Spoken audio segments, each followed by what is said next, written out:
The High Court has quashed and set aside an order of the North Goa Additional Sessions Court dated 16th August 2023 and has acquitted Pitambar Malik, a native of Orrisa, who had been convicted by the trial court for allegedly murdering Rahul Bengali.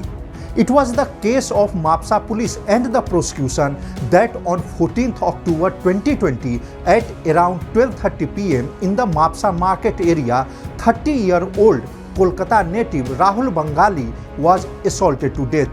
By 2:30 pm the same day, the Mapusa police arrested Pitambar Malik, a resident of Orrisa, in connection with the murder. A seizure panchnama was conducted and the clothes of the accused bearing blood stains were seized.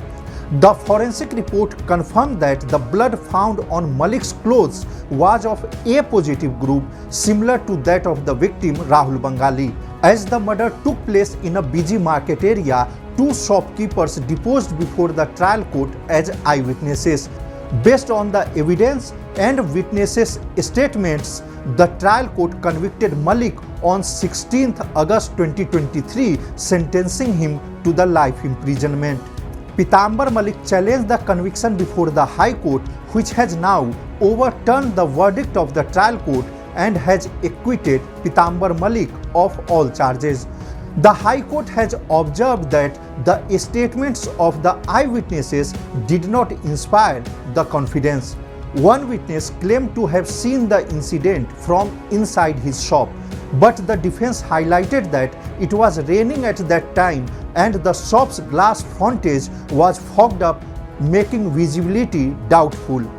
The court further noted that the presence of A positive blood on Malik's clothes could not be treated as incriminating evidence, as he was arrested at around 2:30 pm while the seizure of his clothes took place only at 5:30 pm.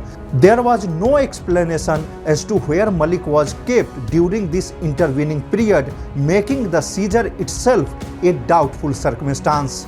The High Court also observed that the alleged weapon of offense, a wooden danda, did not have any blood stains, concluding that the prosecution failed to establish guilt beyond reasonable doubt. The High Court held that the benefit of doubt must go to the accused. Consequently, Pitambar Malik is acquitted by the High Court of all charges. Mukesh Kumar for Prudent.